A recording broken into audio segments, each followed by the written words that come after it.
Welcome to the third part of the Photographic Steve vlog. In this episode I want to talk to you about assignment 5 from Digital Image and Culture. This was quite groundbreaking for me because it changed my way of thinking quite a lot, and I discovered surrealism all over again. And Dadaism and those sorts of things. It actually made me re-look at all those things and re-evaluate what I thought about them. So after a long conversation with Andrea, previously to some of the stuff I was doing, obviously in Digital Image and Culture, assignment 4, 5 and 6 are kind of joined to each other. It's the same body of work that gradually grows, and it's kind of getting you ready for level 3. So I knew that I wanted to make something a little bit out there. I'd done the graphic novel in assignment 2, and I've been working a lot with 3D digital art, DAZ Studio. I've been working with painting and drawing in Photoshop as a digital artist. And I've also been working with playing with people and pictures from my camera. So in this assignment, what I might have done had everything been normal is quite different, really. I think the COVID lockdown has made a big impact on this assignment because you couldn't have people into the studio to photograph them. And so my options were quite limited.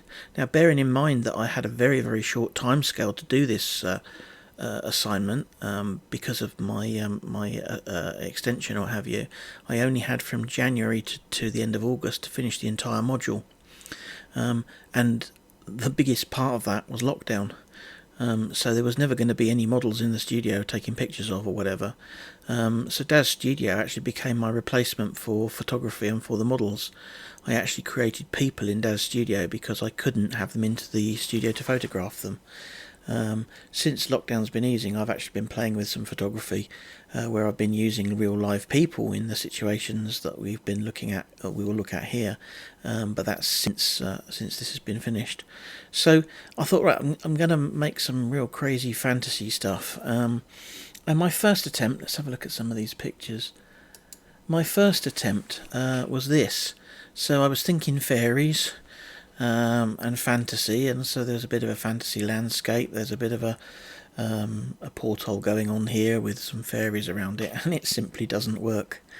I mean, it's okay, but it's not really right. And what it has taught me, this and several pieces actually I'm going to show you in a moment, is that it's good to experiment and play with things, and actually you learn quite a lot from the ones you get wrong. I learned a lot from this. I was quite into this when I was making it, but when it was finished I realised it wasn't any good for purpose for what I was doing. So, it wasn't going to be part of this journey. So the next thing I created was to take the fairies into a different landscape, because this really wasn't working for me. So then I thought, a lot more fantasy, a lot less science fiction, if you like. And I went for the toadstool look, and I created this. And okay, it's an okay sort of picture. It's fun. It works in this environment, but it isn't right. It didn't gel with what I was trying to achieve. Something was missing in assignment 5 when I was doing this. I wasn't sure what it was. And whilst there's nothing overly wrong with this picture, it's just not right, really. So it never got the cut. It never got to the cut when I put this into assignment 5 for the initial set, really. I then started looking at other ways of making sort of weird fantasies, almost surreal stuff. I started looking at surreal artists at this point, and this was sort of a little bit of a cross between that. This was actually the inspiration for some of the final pieces. However, in itself, I didn't like it. So what's happened on these ones is we've got some, you've got a chessboard and some chess pieces which have been blended into some DAZ characters. And it's a little bit, something wrong with this, isn't there? When I look at this, it isn't quite right. It wasn't doing what I wanted it to do. So I carried on.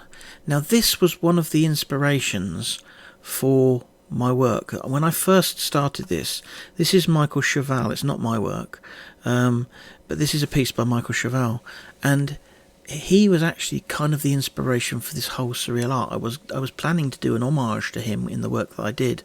I think I drifted away from that in the end, but it was certainly the seeds, the root of it. I found him when I was doing the research for level 5, and I just find his work so wonderful. And this sort of disembodied head thing, he has quite a lot of this going on with his work, and it kind of intrigued me quite a lot.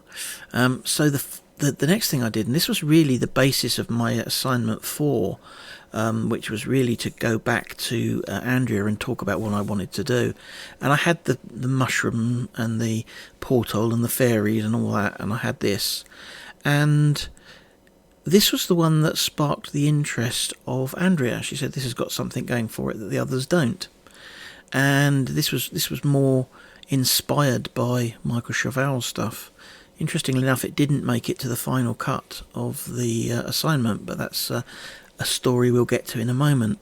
But I was quite interested in this. I spent a long time playing with this, changing the various backgrounds. When I showed it to Andrea originally, it didn't have any background. It was just a head moving around in 3D in Daz Studio. And I had to play a lot with this because I found in Daz Studio I could hide parts of the body, so that I only had the head, I only had the arms. But of course you can only hide whole parts, and so the arms are actually quite long, right down to the elbow, which meant that when I actually turned this into a picture and rendered it, I had to have the whole arm, and I ended up masking away quite a lot of the arm to get them the right length to stick out of the water like that. I also spent quite a lot of time in Photoshop with the mirror pool, literally playing with swirls and twirls and distorts to actually make the water swirl around the arm the way it does. And then I also put all of the reflections in separately in a separate layer in Photoshop to make it look like it's reflecting the sky. The actual water is actually a 3D object in Daz Studio. But the reflections I've added afterwards, and I obviously painted the sky myself using brushes in Photoshop. I was quite pleased with this. I'm still quite pleased with this. It just didn't work as part of that final composition. I'll show you why. But this is actually the first image of the initial hand-in, or initial submission. I then created this, which was dreadful. I'd started to find the surreal stuff, and I'd been looking at the Salvador Dali's and Michael Cheval and various other surreal artists. And so in my head, you know, the lady in the lake, instead of holding Excalibur, is holding a banana, which is extremely surreal, isn't it? It doesn't really work at all, does it? There's something weird about this which just didn't work for me. So I played with it for a bit. I did quite a lot of work on it, and then decided it wasn't the right thing to do, so it went in the bin. Then I created this, which was inspired by the previous chess image, with the chessboard sitting there and the girl in the Venetian mask and what have you. I quite liked this. My wife actually loves this, and is very upset that it didn't make the final cut. But there's good reasons why it didn't make the final cut, as we'll see in a minute. But as part of the initial submission, this was good for me. I really like this piece of work, and I spent a bit of time painting the Starscape background from scratch with brushes. So that's pure art from me, and digitally 3D modelled the baseboard, and it's a 3D model as well in here. The next piece I created was my juggler. Now, I was quite pleased with this, the stripy background worked quite well. I took the Venetian mask, and I actually took the mask off of it, and I discovered I could paint the faces of the models. So I took the model in Daz 3D, and I painted her up like a clown, and this was one of the discoveries I loved. There's a bit of a Cirque du Soleil kind of influence in this. It reminds me of Cusa and of the jester that comes out of the Jack in the Box and turns into a clown. I just kind of really love that vibe. And and it's kind of got some surreal stuff on it, although it's not that surreal. And she's juggling these globes of light, which is quite interesting, I guess. She didn't make the final cut either, because when you see this set of images together, there's something not there, and actually there was something that needed to be there. We'll talk about that in a moment when we've seen the whole set. So the next one in the initial set was my other juggler. This was inspired by the previous one. I spent ages on this and absolutely love this. I still love this. Didn't make the final cut though, interestingly enough, but I still love this. She's got the painted face again, slightly different to the other one. I spent an awfully long time working out how to actually create a texture map that would go over the cube to make the box with all the letters on it, like a child's cube. And obviously the Jack in the Box was inspired by Kuzo itself, so there's very much a Cirque du Soleil influence in this. There's not much of a surreal influence in this, I think, actually, which is part of the reason it probably didn't make it into the last cut. The next image, where are we? Was really the trigger for everything else that ended up happening for the final. So I created this one. So I'd got that kind of Cirque du Soleil thing going on, and I sort of put the clown face on the girl, and I wanted to dress her slightly differently to the others. So I put her in this blue costume, and then I thought, I'll put a picture of myself on the cube that she's carrying, and she's building this wall or whatever. And that seemed to work, and I was looking for a background, and I thought, I'll stick her on a chessboard because that's worked previously, and there's a bit of a link there. So she stood on the chessboard with the built wall holding that cube. We'll talk about this in a minute, but this was actually part of the spark that got the final set going. This was the other one of those. So I created this one after that one, and I started to use some of the same ideas, the red and black stripes, the chessboard on the bottom, the Cirque du Soleil influence of the sort of the clown acrobat balancing on a ball. I rather like this, and it's got that kind of that whole vibe going on. There's some surreal sort of influences in this, but there's some Cirque du Soleil type influences in this, and it's quite edgy with the sort of the plastic clothing on them's a bit strange, isn't it? It's kind of edgy look to it. This one did make it into the final cut, as did the wall previously. So at this point, I think that was the entire set. And I put them in for the initial assessment, and Andrea liked them all, but said that this particular one and the one previously had something special going on about them. She liked the chessboard link, and she said there was a certain vibe.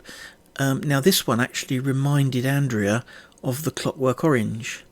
Now, I'm fully aware of that film, but I've never actually seen it, so it didn't have the same kind of vibe for me. But there is something about the top hat and the face on this image which conjures up a certain kind of vibe, a certain style to it.